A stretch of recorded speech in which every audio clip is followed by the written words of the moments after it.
Over the years, we have actually learned a lot from great business owners and operators. There's no better way to learn how to run a company than from other people that are truly living it and doing it every day. Anybody going out in pursuit of income that's going to spend money to try and earn money as a business, I think should have an LLC. But it's not even for a tax reason. It's mainly for the liability purpose. Like, let's be honest here. If you get sued because you're 4 months into a venture and something goes wrong, you just ideally want to have some wall between your personal assets and the business that's actually operating. You are the only person that can control the outcome of what it's going to look like when you're 70.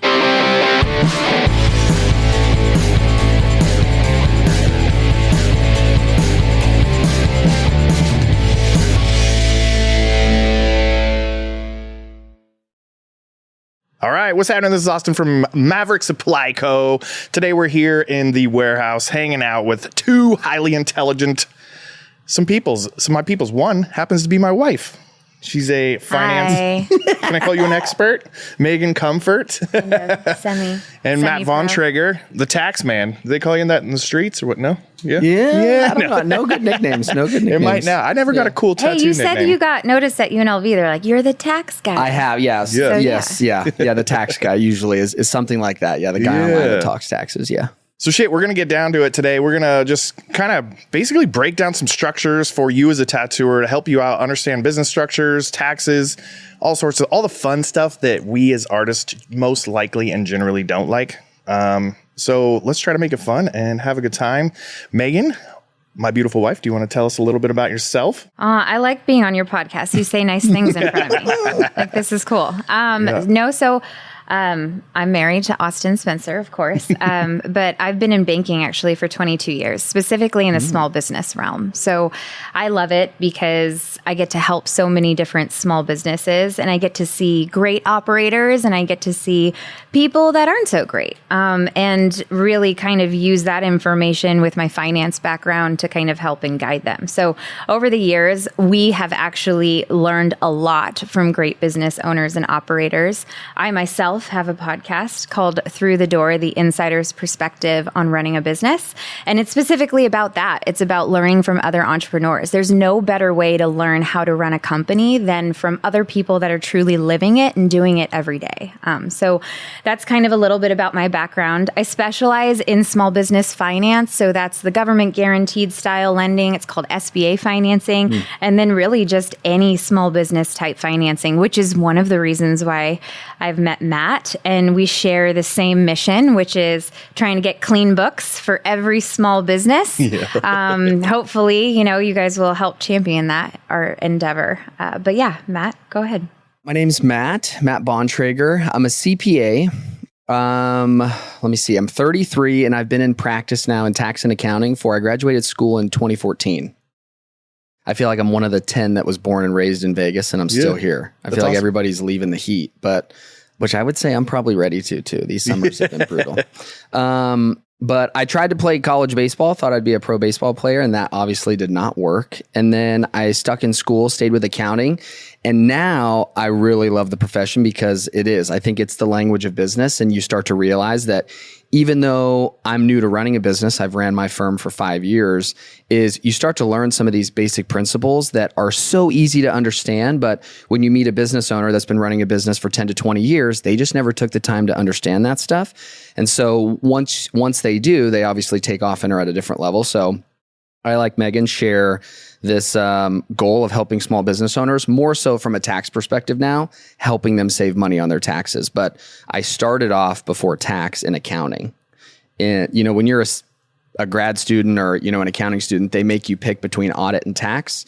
I started in audit, realized that you're kind of the bad guy in audit. Yeah. And then when I moved to tax, I'm like, oh, everybody loves you as the tax guy because you're there to save them money. So now I'm in tax. But I do love that you have an audit background. Yeah. I think it's made me a better tax person. Yes, it teaches you a lot about things you see that people maybe do wrong, or like problems that it's like, oh, well, that's what happened. And that's kind of how it started them down this path. Yeah, you understand how to look at stuff from more of like a, less than a surface level, really dive deep and see what's going on in a business. So I like it from that perspective, that it's really helped me become a better accountant. But yeah, tax is where you're everybody's boy when you do tax, because you're there to save them money. So, but yeah, I run a firm called True Books, and we've been doing this for 5 years.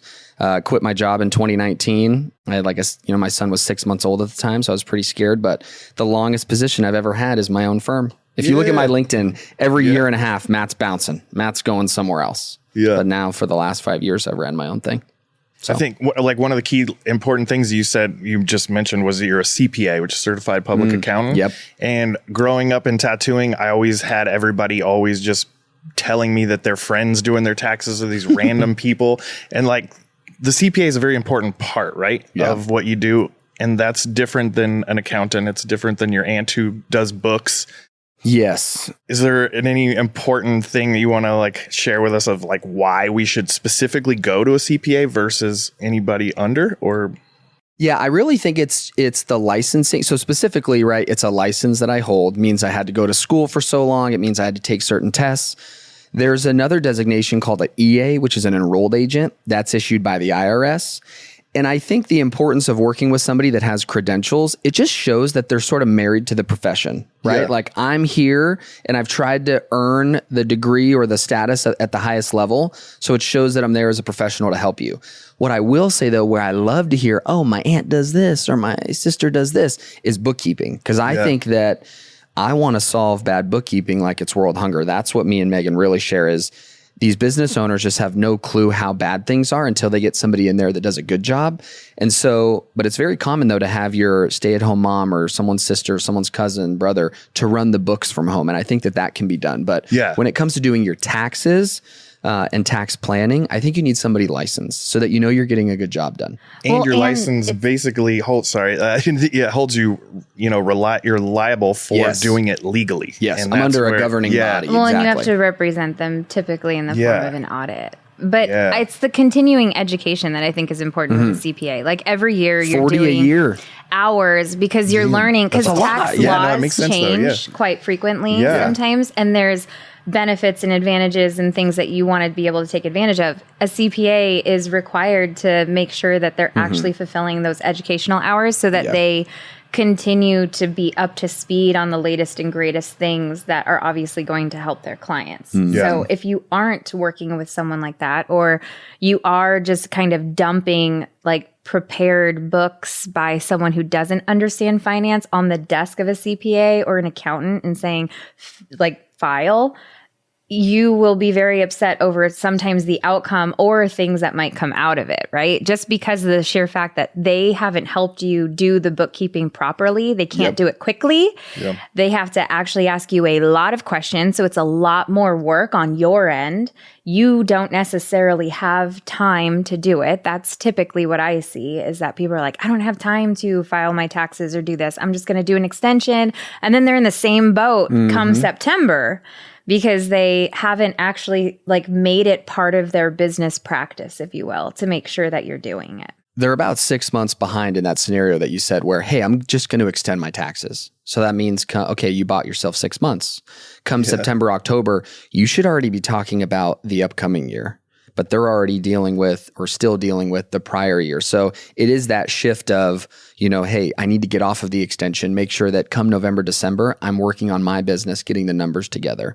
And that's one of the things that we've chatted a lot about is it's going to cost the business much more money and time and headache if they wait. And so but that's the problem is when I go to somebody and I'm like, hey, I'll do your bookkeeping, but it's $450 a month, $750 a month, $900 a month. They're like, oh man, that's a lot of money. But I'm like, I get it. It's, let's call it $5, $6, $7, $8 grand a year. But when you look at it in the long run, it come December and January when they're like, hey, it's tax time, you're going to be in a panic and it's going to cost you more money. Well, and not only that, if you're not doing, we always set aside time. I try to talk to him about it and he just kind of glazes over a little bit. You're the operator. He cares. He's the operator. Yeah, he truly cares. I still tell him, and I don't like to be late on shit. This is what is happening.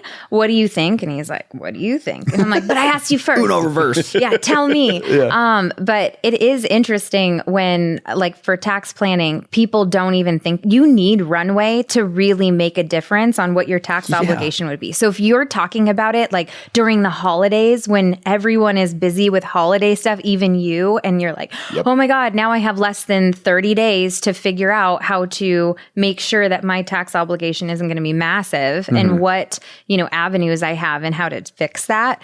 I always say like do it in like September, October timeframe. At least then you kind of have an idea of how you're going to end the year. You know, it's only a couple months left. And then you can really have a good conversation and then figure out, you have several months to figure out like, okay, do I need to save up some money and spend it before year end? Do I need to adjust how much I'm paying myself in compensation with W-2 versus how much I've been taking in distributions, so that when you go to file, you already know before end of year how much you're expected to pay. And now you have 3 months, you know, or however long to save up to be able to make that payment to the IRS. You know, that kind of, I don't know, brings up a kind of a cool idea. If, you know, from a tattooer's perspective, we're busy, we're tattooing all day long, then we're drawing at night.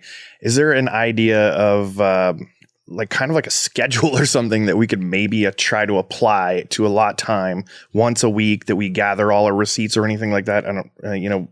My thing is quarterly, because like we run our businesses, you know, together, and I have a CPA that does everything. Obviously, you know who my CPA is, even though I forgot who that is. Yeah. Cool, but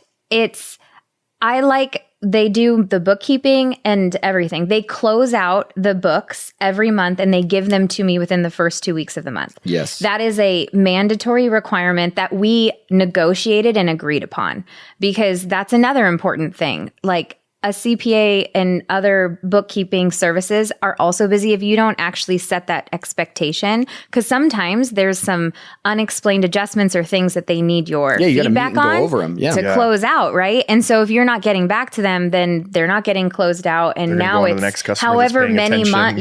However many months. So that is always, so I know first week of the month, I'm looking for an email from the bookkeeper, because I'm like, okay, they're going to be asking me at least a handful of transactions. And I already kind of know what they are, right? Because I'm also looking at our bank accounts and everything we spend our money on like a fine tooth comb, which. And when you're saying transactions, like where, like this charge on the credit card goes into what file? It's that simple. Yeah. I mean, sometimes Austin does use the wrong card. And in my defense, I have 8 blue credit cards. Commingler is what we call it. It's on accident. He's a commingler. He's like, look at these cards. They're all blue. And I'm like, you're right. That is actually, I'm like, they are all, why do they make them all blue? Like, I don't know. Literally every single card in our fucking wallet. I wish we could. But that's a good point. I should tape them. No, we should. I can just put tape. Get a Cricut and put a label tattoo on. You gave me a great idea. I'm like, use the green one. I'll just have a little green tape on it. Yeah. All right, I'm going to do that now. But just as you said, though, see, I don't even think it's a frequency of weekly, because you're right. I wonder what quarter, like, you know, specifically tattoo artists are more busy and things like that. But it is a monthly thing. We do the same thing with our clients. By the 10th of every month, we want to give them the following month's financials.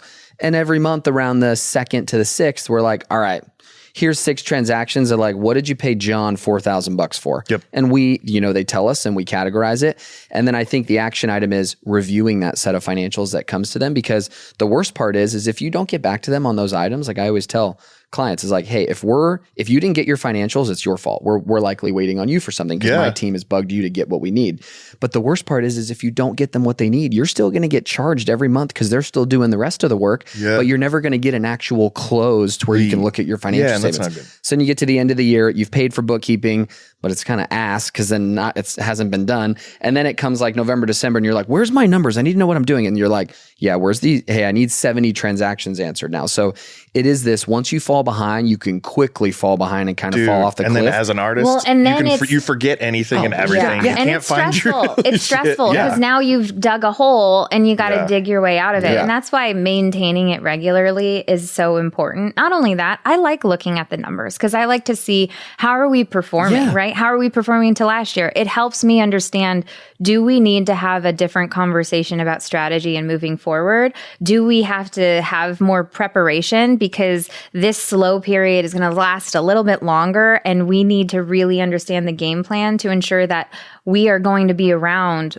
when the rebound happens, right? When people start feeling better about their situation and consumer spending is up. Because right now, like, it's down. And a lot of times people don't look at any of the symptoms that are kind of happening. It's just like, I'm sick now. And now I just got to deal with it rather than being like, oh, I'm starting to not feel well. What are the preventative things I can do so that I feel better, so that I can keep moving forward with my life? And it's the same thing. Like, we do it in different areas, but I do agree that I think finance and financials, there's two things that come to mind, like with a lot of business owners and even tattooers. The first one is like, where do I start and how do I find a good one?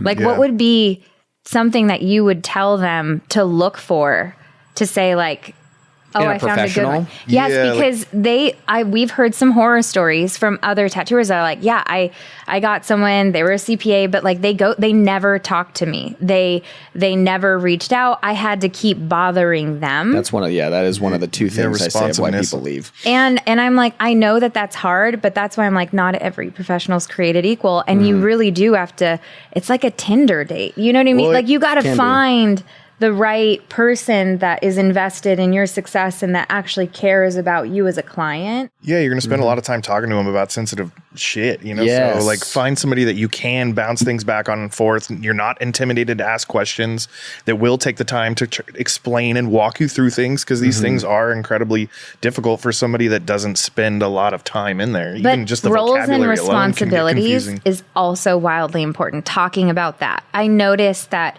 clients they're just like, oh yeah, you're my CPA. Therefore, it's your job to reach out to me and tell me what I need to be doing. And it's like, no, it actually isn't, right? It's like, we need to set those roles and responsibilities together so that you can understand, this is actually what I do for you, but this is what I need you to do in order for me to help you, like, help me help you situation. You bring up a good example. So the other day, well, first, when you're trying to find a good professional, I would say ask your friends and family first, because you want somebody in network.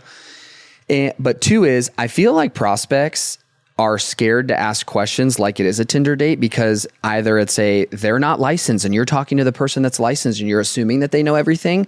But at the beginning of business, when I started my business, I was almost happy when a prospect would get off the phone not asking too many questions, because I'm like, all right, I got the sale. Now I'm like, it's almost a sus red flag if you don't ask me things, because I'm like, do you think I'm going to do everything, or you think I'm going to do things that I'm not going to do? So I almost like now really settling into a prospect or a scoping call, because I'm like, let's really get to know each other and what I'm going to do and what you're going to do, because what it leads me to think is, the other day, I'm still very involved in my business. I mean, we have about 30 employees. We did $3.5 million last year. So it's a pretty good sized firm, but we had a client leave us a 1-star review on Google, and I'm on this morning walk and I'm fucking pissed. I'm like, I read the comment.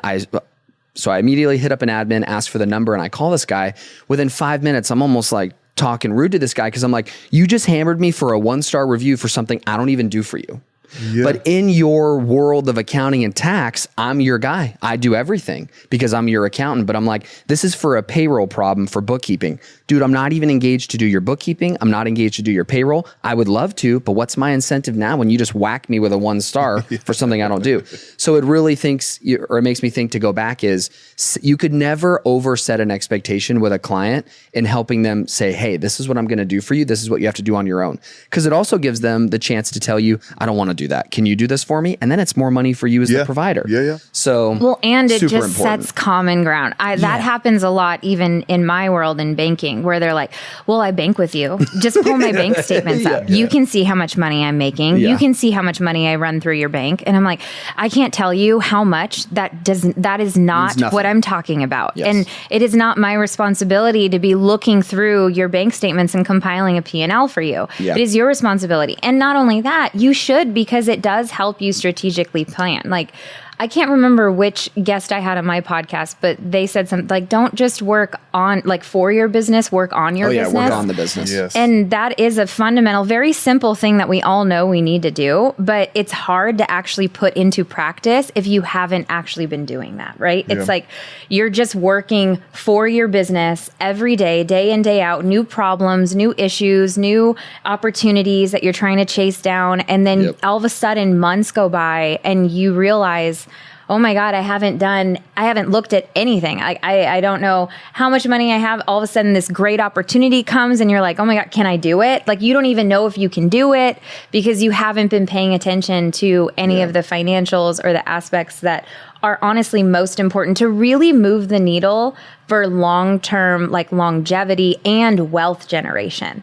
Yeah. Because that's what, to me, the value, the investment that you pay of that $450 or $900 a month, you know, whatever it is, it's truly an investment in your long-term future as an individual that's going to age out and get old, right? We started going into this last night. And is going to need something to fall back on and live on, because you're the only person that can control the outcome of what it's going to look like when you're 70. Like, I think about that. Yeah, you don't want to be in the chair when you're 80 or 90, you know? Dude, so. Yeah, I've only been tattooing for 25 years, which is a long ass time in our world of tattooing, and not too many people really are in that, like, I don't know what you call it, you know, the extent of time of I've tattooed. But so I don't know, one piece of advice I can ask everybody to do is to invest in this shit. Make sure we're going to start getting into finance stuff too, and savings and all that, and tax structure. But just, dude, don't think that you're just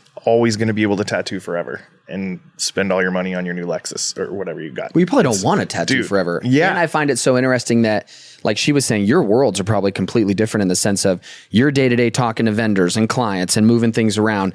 And she's checking, you know, the T's and, you know, all the financials. I would like to see where it's probably interesting for you at some points to be 60, 90 days throughout the business. And then you look at financials and see, like, so I always call this the gut check test. Like, if the financials mirror what you just felt for the last 90 days within the business, and sometimes they don't, sometimes they do. And so it can be like, well, hey, where's this cash? Oh, why was revenue so high here? And it's always interesting to see those two dynamics come together.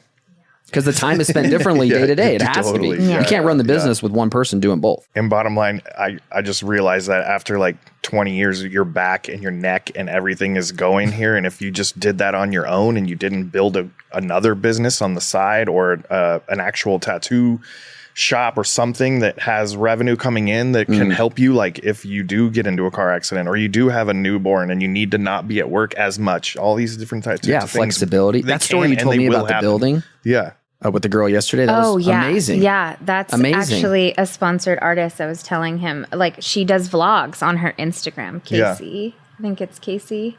Colors? Kelsey Colors. Kelsey, thank you. Kelsey Colors. Super cool story. Yes, and I love her vlog that she did about what was possible and how lining up with a good banker, a good CPA, like all these professionals that really took the time to explain to her how she could achieve different things. Like, it just really opened her eyes up to possibility and like what she's creating outside of tattooing, which I think is so phenomenal. And that isn't a unique story to her. That's something that many people can do, but you do have to, you have to be looking forward. That's why I love finance so much. So I tried to go into accounting, but accounting was not my world. I didn't like looking back, right? I like, it's nice to look back and understand. And I do agree it's completely the language of business, but me, I'm a forward thinker. I like looking at the future and doing pro formas and projections and being like, is this possible? Is this feasible? Is it achievable? Like, what tests and things do we need to do to understand the market? And that's how we approach every business we start before we start it.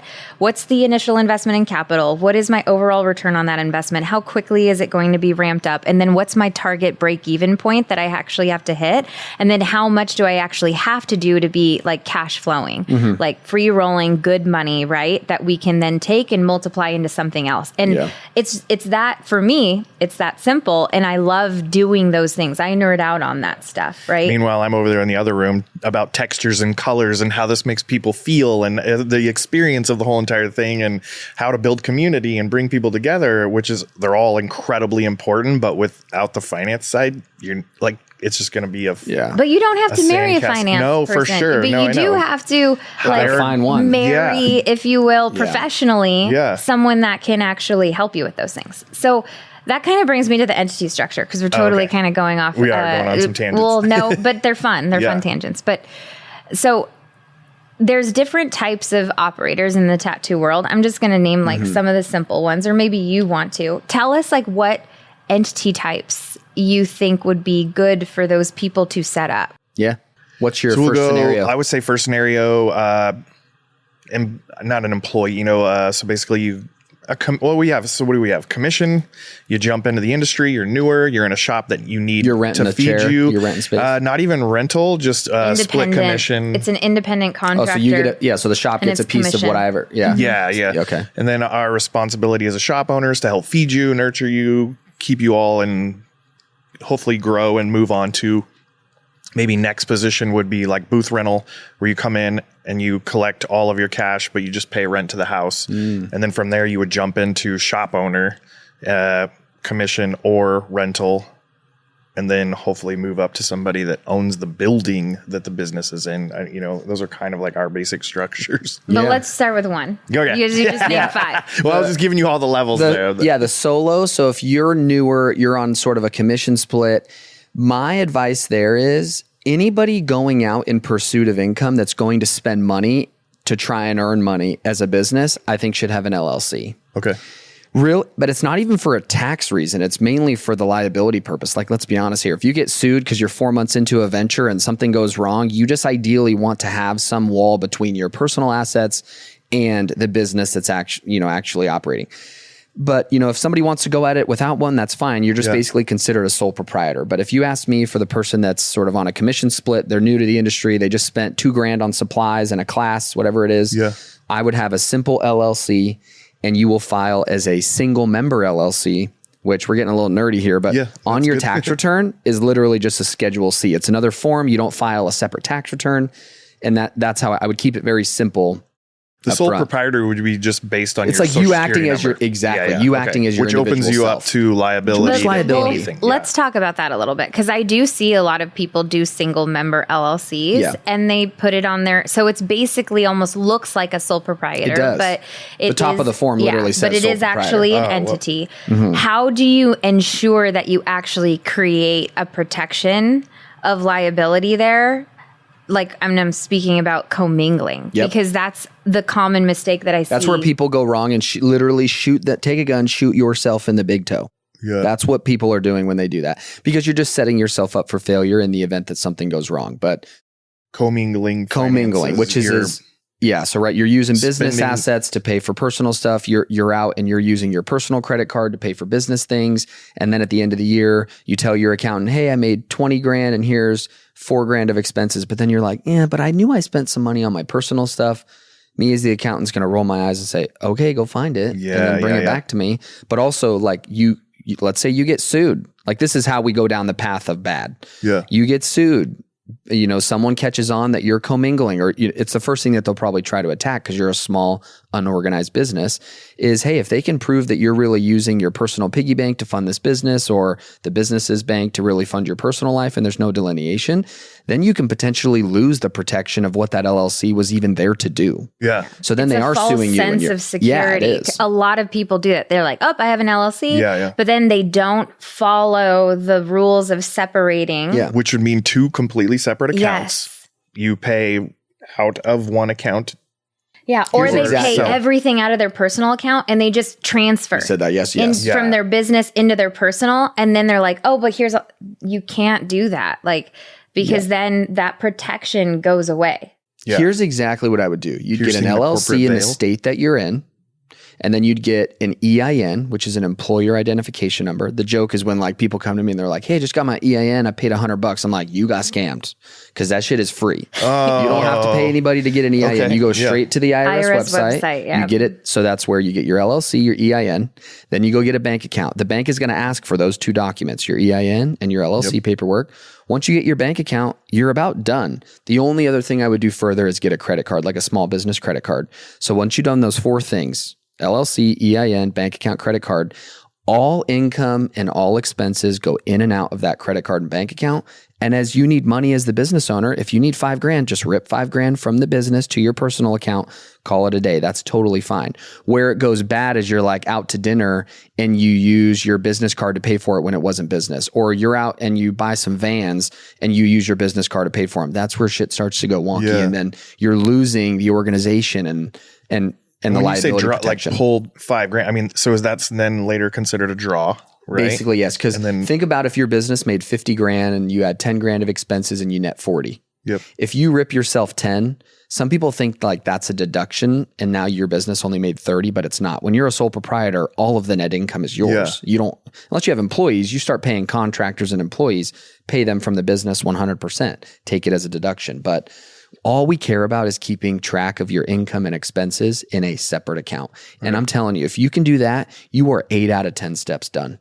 Because then someone else can come in really easy, reconcile it, categorize it, make it a little bit prettier. But if you can get at least that, you're in a really good spot. Really well, good and spot. not only that, there are programs and stuff now, even in banking. Like every bank has this, where it's like we call it auto books. For you.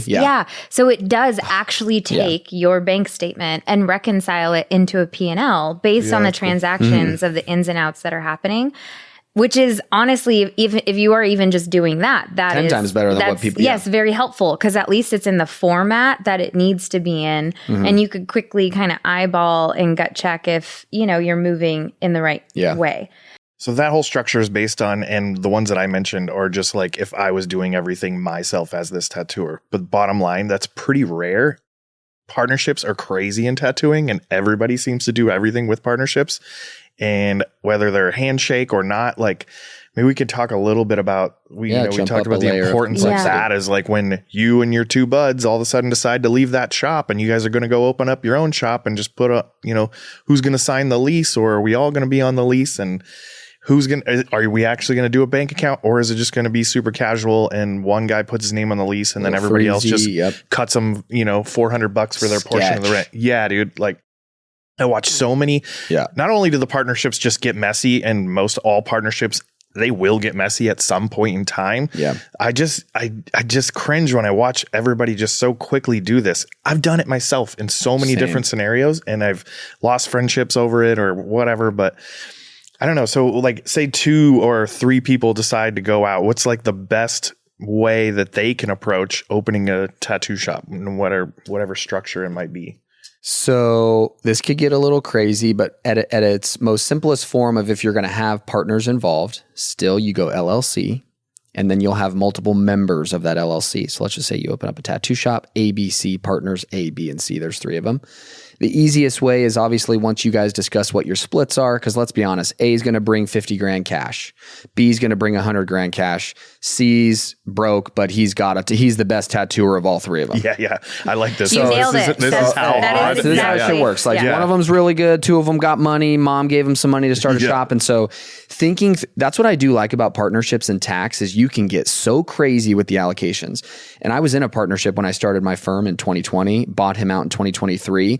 And so I wish somebody up front would have been like, hey, are you going to like this deal in 5 years? Because I would have been like, hell no. This person. So really thinking through these partnerships when you get together and understand, like being cool with one another the way that you are when you start it, you have to be able to have the candid conversation of like, what happens when he's mad and wants his 50 grand back? What happens when this guy starts to want more money? So thinking through, and it's like cliche, but thinking through how you're going to break up is very important upfront in a partnership, because if you get there, you need to understand what the rules are that you guys are going to follow to break up and what you guys think is equitable. So, but again, sort of core level is LLC. You guys are all members of the LLC.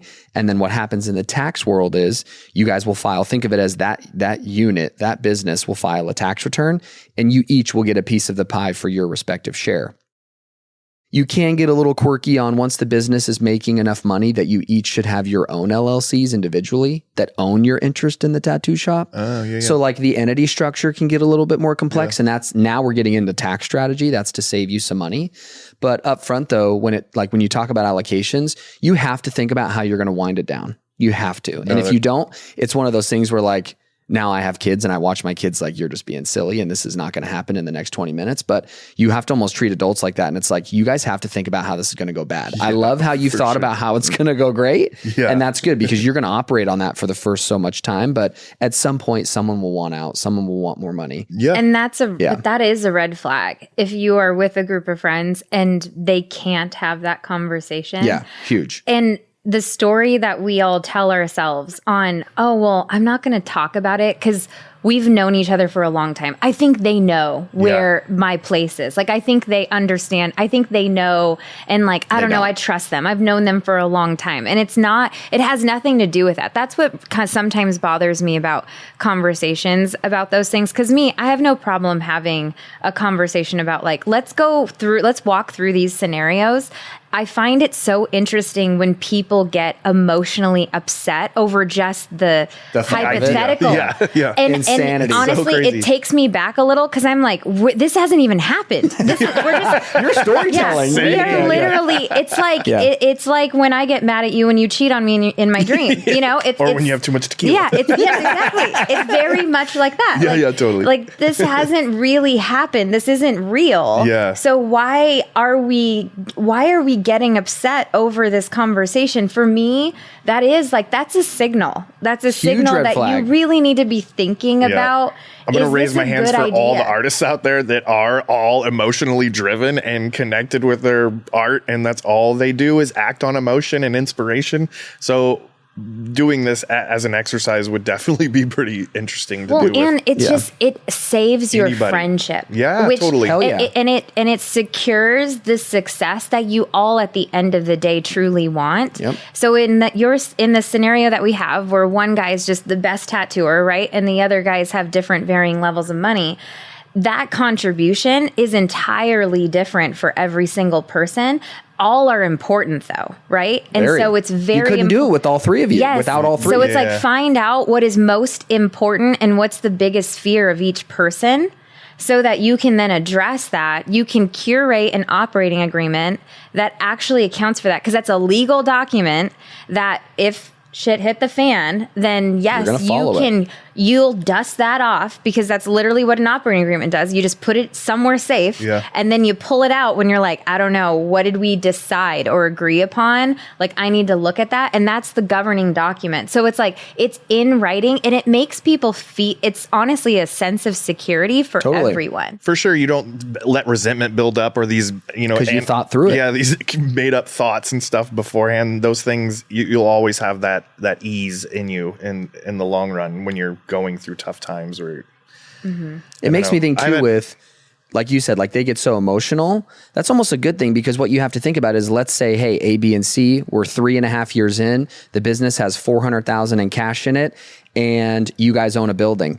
It's good because then at that point, hey, A, B, and C, if you guys were to split at that point, who wants what? Who thinks they're entitled to what? And that's really what you're trying to split up is the cash and the assets of what the business has generated. Everybody's going to leave with their own skill sets. That's, that's easy. But it's, hey, if this thing grows to X, Y, Z, what do you guys want to split? What do you think is equitable? Yeah. And so sometimes, it's easy. Like once you lay it out that way, it's easy. Well, hey, I want a third of the cash because I'm a third of a partner. Well, what about the guy that put in $100,000 and you put in $0? Yeah. Is he entitled to more? So it's already good that you start to have those conversations now because you have to brace yourself for them to happen eventually. Because you're not going to be partners for life, likely. Yeah. If you are, great, but you have to think about the breakup. So in that concept, I love that you talk about like eventually you would want to do an LLC, each person do an LLC, right, that owns their interest. And I love that concept just because so many professionals actually do that. Like attorneys that get together, they do that. Doctors that get together, they do that. Yeah, other professionals. And tattooing is a profession. You guys are all professionals. That needs to be kind of translated into this industry and treated the same way because it does give ultimately not only the main company benefits, but also all of you guys independent benefits based on your own personal tax strategy on how you want to treat it. That's why all of these investments of spending the money to create entities and make sure that you have that separation and you invest in a CPA, I say investment and not just a cost, right? That means nothing because it truly is an investment into securing a future long-term for yourself and your family. Yeah. So when we talk about those scenarios, tell us the difference between, because even with an LLC, there's different designations, right? There isn't an LLC tax return. It's There's 4 of them. Yep. Can you go through those and what is the optimal for a partnership when you know that their contribution to the business is going to be different? Yep. Yeah. So, because it is very similar, right? As far as professionals, you guys are out, you're earning a fee for services being done. We're all in the service-based business. So when you set up an LLC, the IRS knows nothing about it until you get an EIN. When you get an EIN, you're kind of telling the IRS, hey, this is how I want to treat this LLC for tax purposes. So when you set up an LLC, you can be taxed as a single member LLC, which is very similar as a sole proprietor. You can be taxed as an S corporation, which is what most tattooers are going to want to do, even if they're commission, you've started to rent a booth. But the break even here for an S corp is once your business starts to net about 50 grand. You'd want to talk to somebody about like, hey, I've heard this term. I think this would apply to me. And that's an S corporation. Then you can be taxed as a partnership, or you can be taxed as a C corp. So this is where LLC is just the legal entity that you are setting up. Okay. You ultimately have to tell the IRS kind of what badge you want your LLC to use. And so most of the time for service-based businesses, you're going to start as an LLC, single member. Really, you're just like a chameleon. It goes on your personal tax return. Once you start to make some money, no matter what your pay compensation is, like let's say your booth versus commission is, once you hit that 50 grand threshold, you want to talk about being an S corp. And that's when you would file a separate tax return. You'd start to pay yourself payroll. That's when you're sort of leveling up in the sense of there's some logistical things that you have to sit down and talk to with your accountant, because if you don't, you're just going to be ultimately mad at the accountant because you're going to be confused later. So it's like, know that you're going into class and you're going to spend 3 hours of a good conversation, and you're probably going to forget it in 28 days, and that's fine.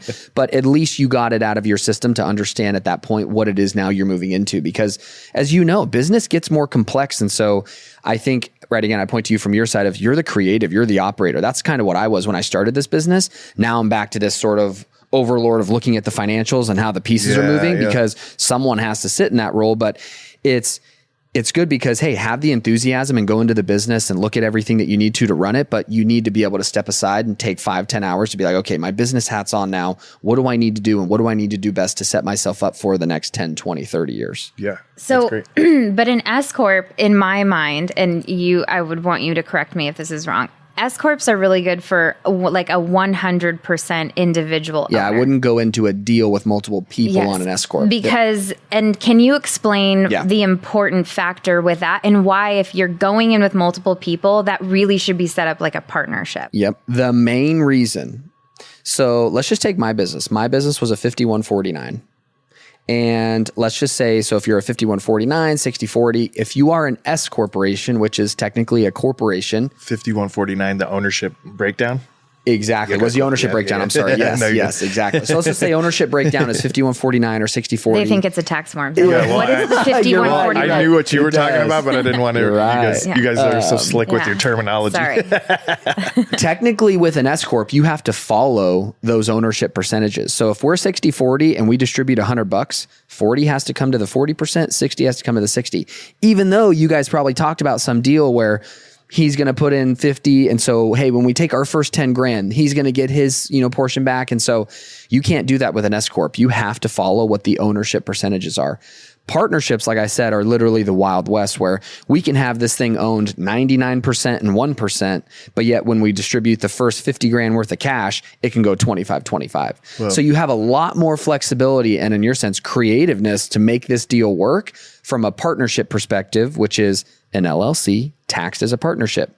If I go LLC taxed as an S corp, we're technically a corporation. We're not partners, we're shareholders, and it's just a little bit more formal versus a partnership is LLC. You have multiple members now, aka partners, and you can get very willy-wacky with how you want to organize it. Because partnerships are, when you start a business, think about my business. This guy was an online media guy, had a ton of followers.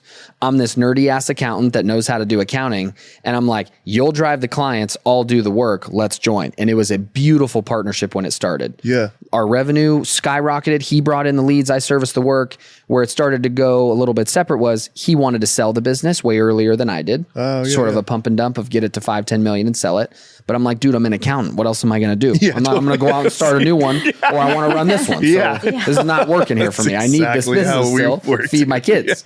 And then also it was, I started to post content online, and I don't know, I'm not the average accountant. And so people kind of gravitated to that. That's great. And I started to source my own leads. So I didn't really need this partner that was holding on to a lot of points just to drive business. So we just started to naturally work ourselves apart.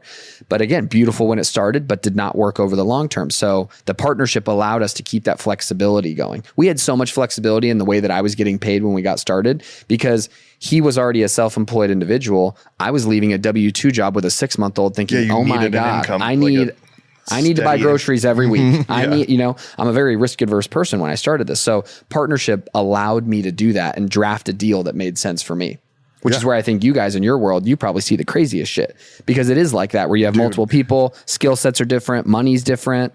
So, well, and I do also think that it's scary to do it alone because then it means the failure is 100% on you. It's magnified. Yeah. And so people are afraid to do that. They want to do it with other folks so that if it doesn't work out, it's almost like you're saving face. To me, and I learned this actually from Austin, is I would much rather fail on my own, because I know that I gave it my all and I had complete autonomy to try and figure that out. When I think partnerships are beautiful is when you really do see some key amazing folks and you want to partner up and give them an opportunity to actually create equity and own something. That's one way. Yep. So you're finding key individuals that you have a good conversation with and they understand kind of the path forward on what you're looking at creating and you give them an opportunity to actually own a slice of the pie. I think that's so cool. Huge. I love when business owners do that and get basically employees are just talent invested in their company because now it's their company too. Right? It's the ultimate way to compensate somebody. Yeah. And then also when you have just really good friends, but everyone kind of has a different skill set, but your values all align. That for me, and I just always go back to values with everything when I meet people, do they value the same things that I do on a personal level? Because if they do, there's a likelihood that we are going to be able to have really good discussions and actually work through things. Yeah.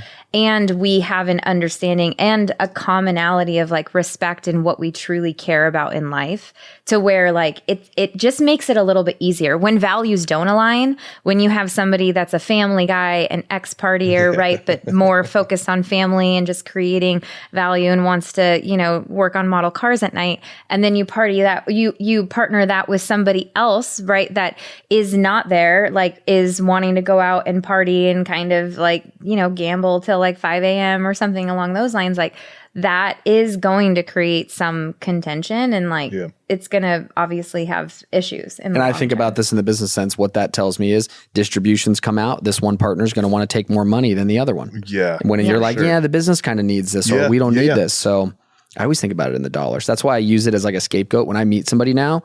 Within the first 3 minutes, I'm asking you what you do and how much money you make. I'm an accountant, so I'm I do it too. It's so funny. He's that is you do not so, ask those questions. And I'm really? I feel that's so normal. I don't know, Southern manners or some shit. My parents raised me never ask anybody. Oh, hell yeah. And my dad also raised me not to ask anybody Comes what off they did. Abrasive as hell, but I don't care. I mean, that's my profession, so I'm so used to talking about it. Yeah. No, me too. Questionable characters roaming around the house every once in a while that didn't have said normal jobs. So I was always told not to ask what people do. Yeah. Don't look him in the eye. Yeah. So when her and I got together, I was always just kind of cringy when she's just so black and white on this is who do you do? What do you do? Blah, blah, blah. How much? Yeah. Let's talk about it.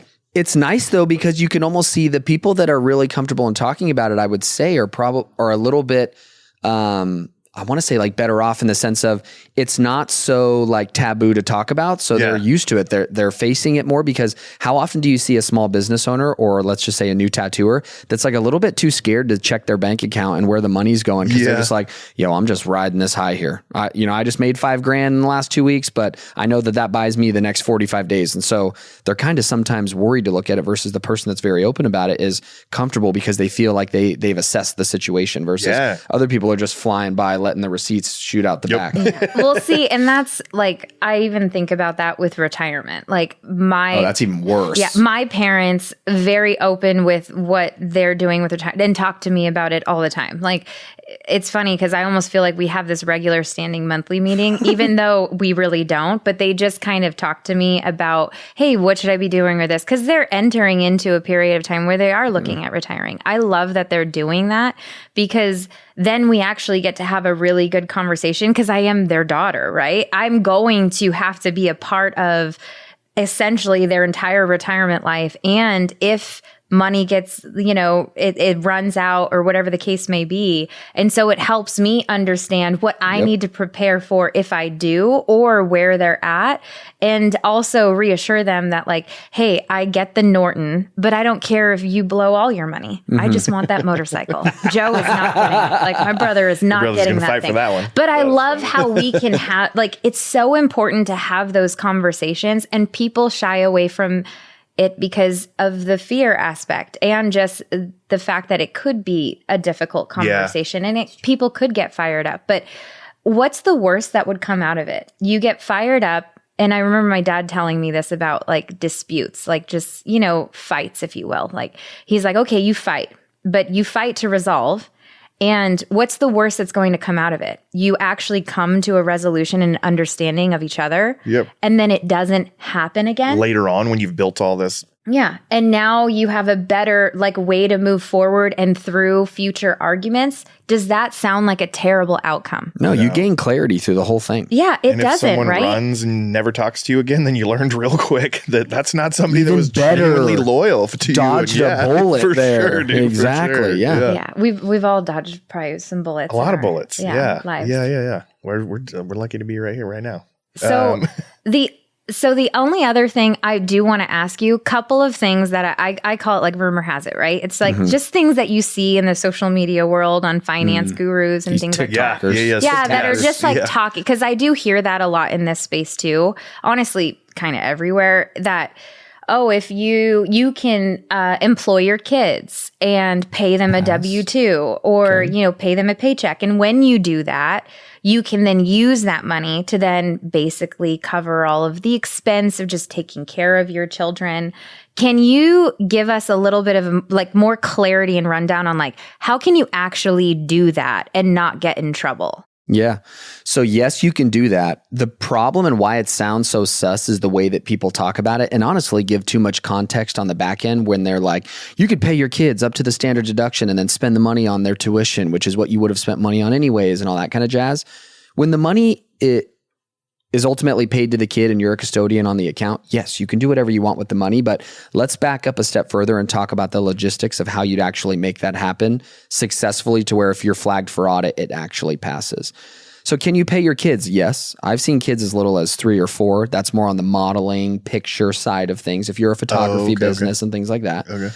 But if you have a kid that's 8, 9, 10, 11, 12, and they're doing mailers, they're licking envelopes, they're sweeping things, they're organizing the home office, they're whatever it is that you can put them to work for, if you've documented what you would pay someone else to do that job, if you've actually set up a bank account in their name and actually you're a custodian on it and you've actually paid them and kept track of the hours that they're working for you and paid them the amount of wage times hours to that kid in that bank account, then yes, it's a good strategy because let's think about what you can do here. First, you get a deduction as the business owner. So if I can find a way to pay my 2 kids, I have 3 kids, but let's just say 3 kids, 5 apiece. They're too young and they're lazy. They're not doing shit. Let's just say there's 5 apiece, that's 15 grand. If I can find a way to pay my kids 15 grand, and let's just say I'm in the 30% tax bracket, that saves me 5 grand in cold hard cash taxes. So that is a good strategy to do. But where that goes bad is my kids aren't really doing the work. I didn't document it and actually document what their role was and how much I should pay them and show that it was, hey, a fair market value for someone else to do the job. I paid it to my own bank account. Even worse, I didn't, like we said, I didn't even pay it to them and it sat in my bank account, but I just wrote it down on the organizer that the accountant gave me. Even worse.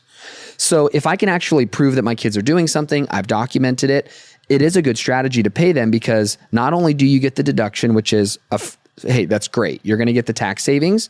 But let's talk about what if you start an IRA for that kid when they're that young?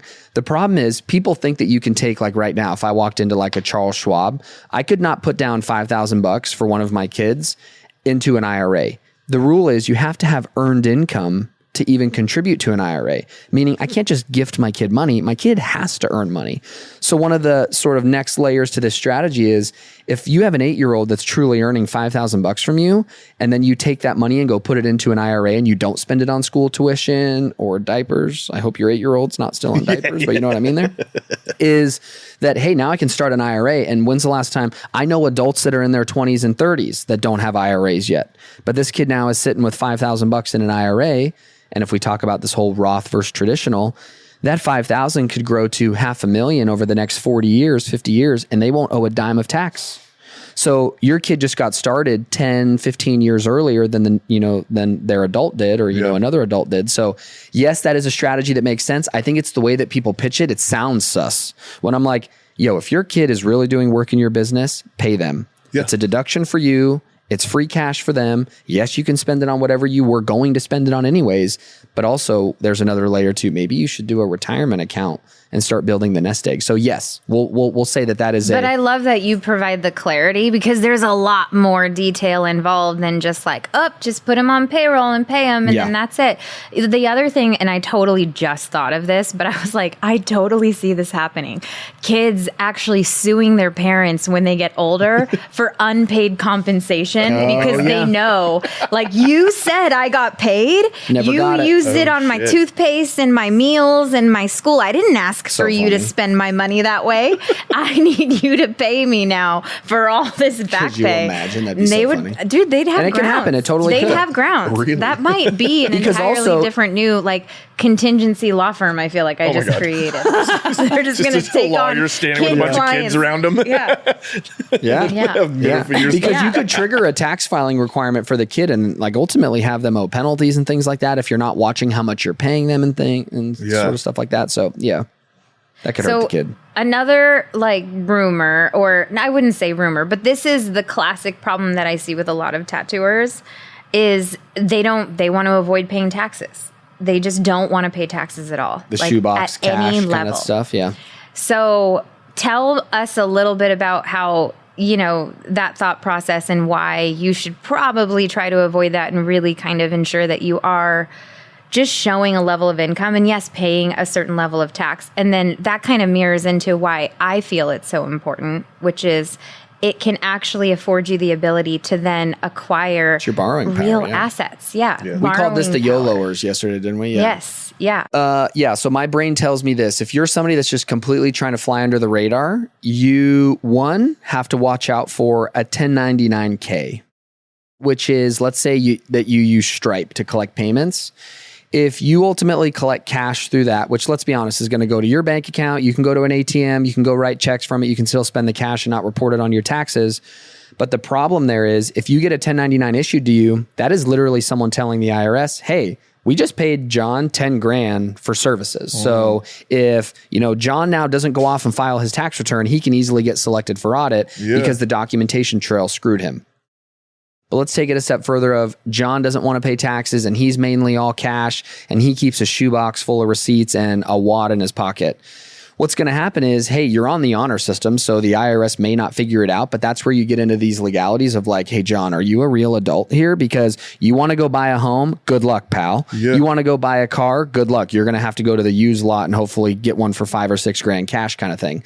So it's going to cost you in other areas and bring you a lot of headache because of banking purposes mainly. Like if you try to stay off the grid like that, you're going to run into other issues is, sort of my advice there. So the trade-off is, you may be paying less in taxes, but the headache it's going to cost you in other areas of your life is going to be tenfold. Yeah. Well, and not only that, I think the level of what I see is people now looking to amend 2-3 years worth of tax returns and going through the headache of trying to prove out that they actually made more income because it is a second thought. Like it's a random act for them to actually like go and try to secure a house or, acquire an asset. So you have people that came in funds. too low on their taxes and are like, wait, I made more because they're borrowing. Yeah. And I'm going to now pay to amend. And it's like, for me, I'm like, it's so much easier if you just actually look at planning those things. I know that planning can sometimes be a challenge, and this is the ultimate differentiator that I see with extremely successful people.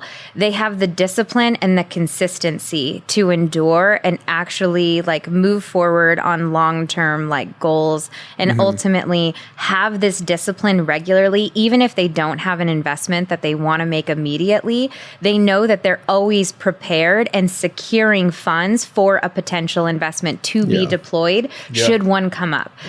So at the very least, if you don't have a long-term goal, like think about that and have that in mind when you are actually working on your business or setting aside money. You're setting aside money for a potential future outcome, and you are actually accounting for that in your financials, right?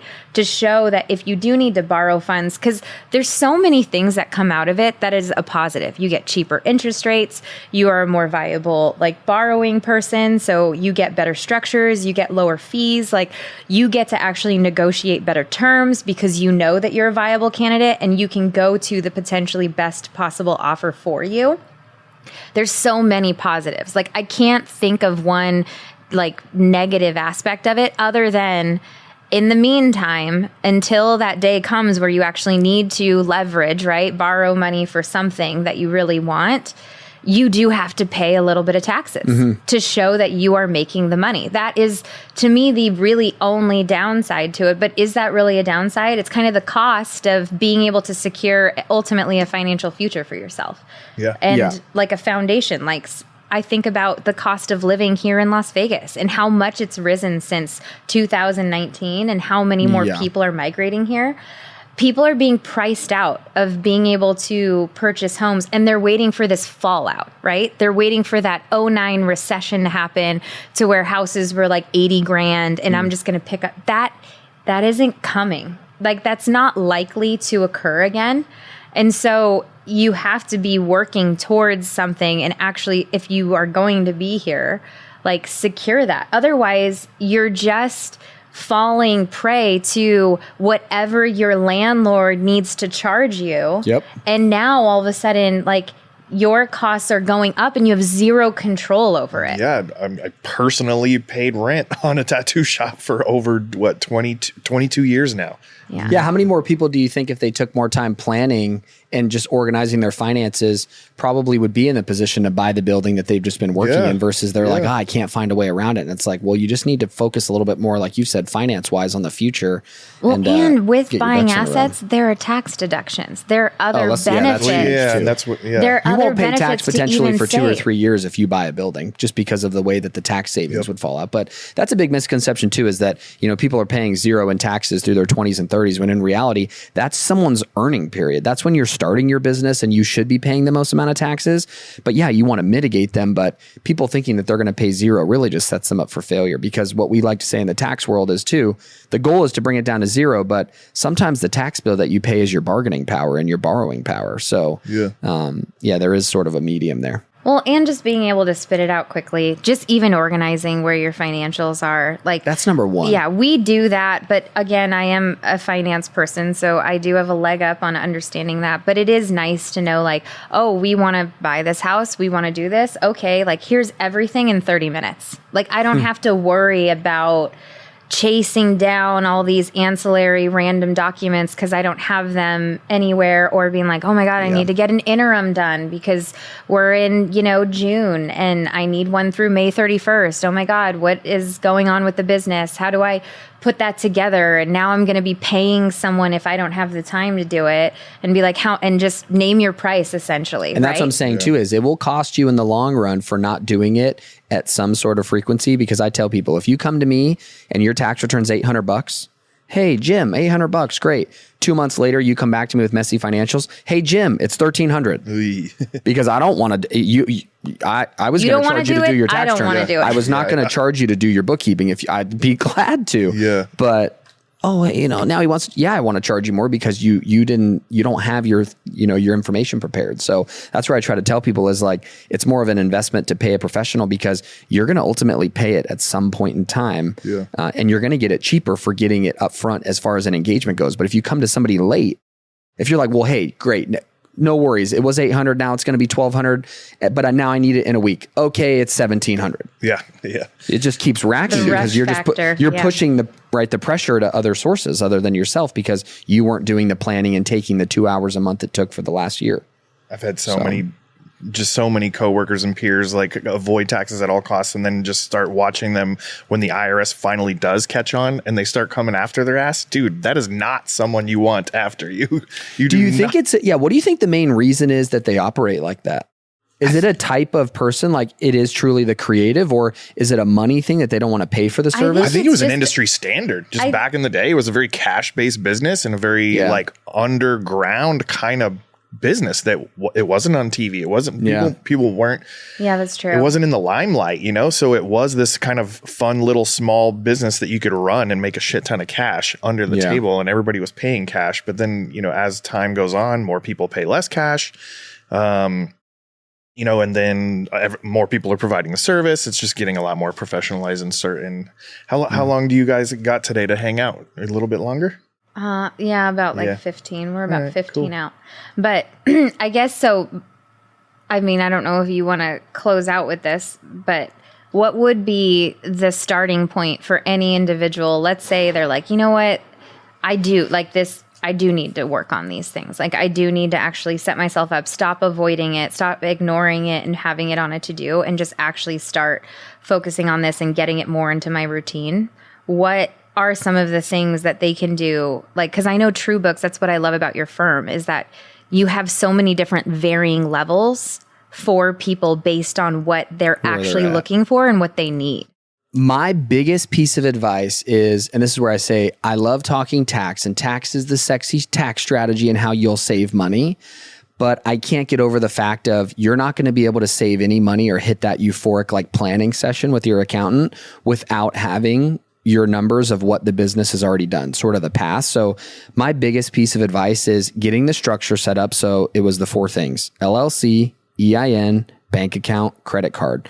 Once you have those things in order, which I mean, like asking you, at least 80% of the people got to be operating with a business bank account, you'd say, or are they still maybe? Well, now, like when we started insisting that everybody has their own license, their own insurance, and is paying their taxes, or you can't work here. So, because we have too much to invest in. Oh, at your shop, right? But I just mean overall, like let's just say in the industry, do you think the majority of people are there? I would say that's the standard now. At least 70-80% of people have a bank account, like a business account. They have at least a bank account, but they might be doing the commingling. Then the only thing I would say for that person is once you have just that initial structure, stop commingling. So like, I know that's hard, but carry the cards that you need to. If you need to do it one-off, like once a quarter maybe, because you got caught with maybe the wrong card, that's fine.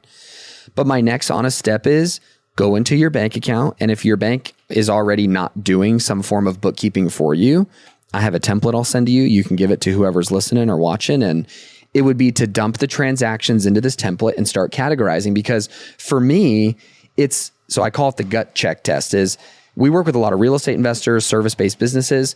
I can look at a set of financials and in 30 seconds tell you what's going on. But I always like to then ask the owner and say, does this reconcile with what you feel the business has done? And 9 out of 10, it's like, no way. Yeah. You know, the P&L shows that they've made 20 grand and they're like, nah, I've probably made like 80 to 100. So we already know something is way off between the accounting and what's actually happened because the operators have such a good sense of what's going on in their business that the numbers aren't matching. So I'd say that they need some form of template, get all the transactions out of their bank and get some layer of organization, which this template will help them do. Yeah, because if you're not going to go the template route, I always tell people, hire a bookkeeper. Go get QuickBooks, try QuickBooks yourself. But for me, they just need to get to this point where they're looking at a profit and loss for their business over, we're in June. So at least for the year or maybe for last year, that is the first step to really setting yourself up for doing things better in the future is honestly the first thing to do, is what I'd tell people. Yeah, I love that. I'm excited about all this information. It's fun. It's really cool. Yeah, and that is very simple. It's very elementary, but it's like that's what you got to do. I love QuickBooks, but I don't do my own books. I don't have time to do them, but I do look at them, and I always run it to where I get to see every single month. as its that's own, even better. Yes. And the reason that I love to look at it that way is because it helps me understand which months were better than others, both on the revenue and the expense side. And then I line that up with my knowledge of like, what did we do in these months and why? And like, is that normal? And then I'll even go a step further and compare it to prior period. This is obviously like not expecting everybody to do this in the beginning, but these are the capabilities of what you could do. And doing that really helps you understand, how am I performing to last year?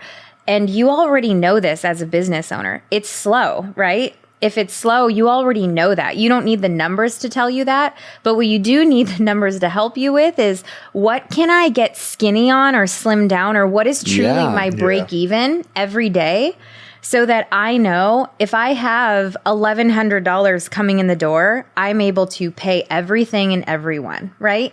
If I don't have $1,100 a day coming in, just, throwing out an arbitrary number, then I know that there's something else going on. I need to recalibrate and rethink about how I'm running this business and how I'm getting people through the door, because that's not sustainable. And if you don't have a lot of cash on the side to be able to float that, and even if you do, if you keep just throwing that money at it and you don't start trying to figure out how to recalibrate it, you're just dwindling down something that inevitably is going to run to zero, right? And you get to see your seasonality. Like, we're in the tax world, we're very seasonal. You look at our graph of revenue for the last 5 years, very big in March and April, dies in the summer, very big September, October. So looking at it month over month, you can easily see what the seasonality is of your business, when you're probably buying the most supplies. Like, do they usually bulk up and buy supplies like once a quarter, or do you find it where it's just like a rotating every month? It's kind of an emotional, it's like, it's spontaneous as hell. It should be. I think you definitely should be looking at everything you're using. And there's be varying different. Some people do stock up, others buy as they go. So it really is kind of, and I mean, shops are also different. Some shops offer a certain level of base supplies that are offered to artists. So you'll have like a manager ordering in bulk, and then, and some or everybody's kind of frantically just trying to figure it out by Friday.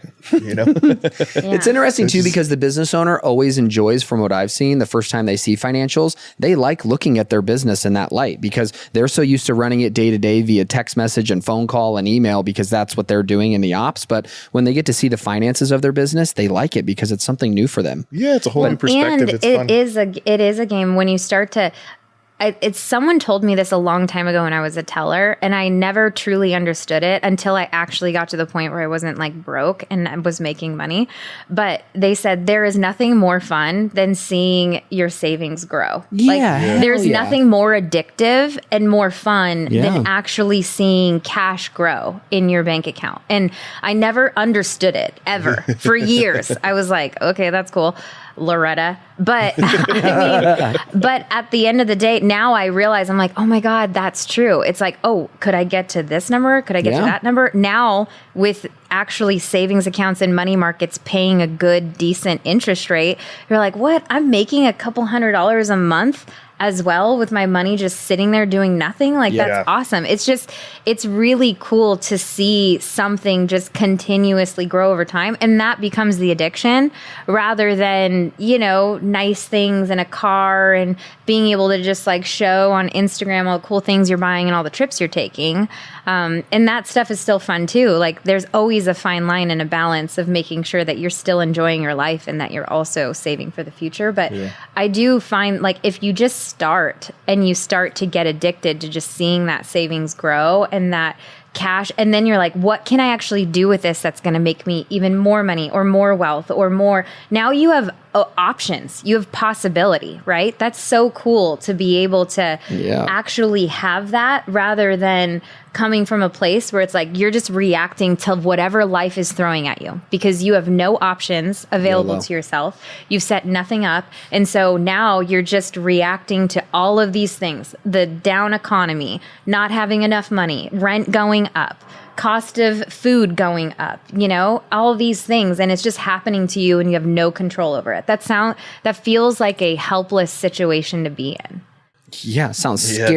But you have control over it. That's what I find so fascinating. You actually have control over fixing that for yourself. It just takes some work. I think it takes really just a couple hours on a late night. But I think that a lot of people are probably really intimidated with the process. That's why like my answer was go to your bank account, get all the transactions out of it, put them in a spreadsheet, categorize them. You will be so happy you did. And I think the first 30, 60 days that they do that, they're going to be like, whoa, now I can watch what my business made each month and try to beat it, see why it was so high, see why it was so low. So, and that's where I feel like, because now I'm trying to think like, how do you motivate the person? Because that's where we're at is like, for the people that we see in our business, like it kills me to see somebody come to me wanting our service, but I'm like, I got to charge you way too much money, or honestly, you're not even in a spot to work together because you haven't done these things. So it's like, how do you motivate them to do it? And it's like, you just have to trust that you're going to love what you see after 30, 60 days. Yeah. And I do. I'm like, I am a total helpful person. I want to try to help everyone. And then I realize like, you're not at a point where I can help you because you're not even helping yourself. You're just coming to me trying to get me to fix your problem. And I can't fix your problem. I can tell you what you can do once you get yourself out of this. Yeah. But I can't actually make you get yourself out of this. Like you have to do it on your own. Yeah. Grow some legs. Yeah. Okay. So any information, how do we find you? Instagram's probably the best. Just first name, last name at Matt Bontrager. And then our firm's name is True Books. Yeah. All right. You mentioned that form. That's awesome. I want to. Yes, I will send you the template. Okay. Yeah. Yeah. And anybody that wants one, we just can reach share out. That'd be awesome. Yeah. And then Megan Comfort, my lovely wife. Thank you. My spicy meatball. Yep. Yeah. Dude, thank you guys so much for tuning in. I think we are definitely going to work on this, doing some more stuff like this. And we're excited to share more, hopefully extremely helpful information to tattooers and service providers all alike. So, anyway, thanks so much. I appreciate it. I appreciate you guys taking the time to do this with me today. Hell yeah. And let's have a good one. All right. We'll see you around. All Peace. right.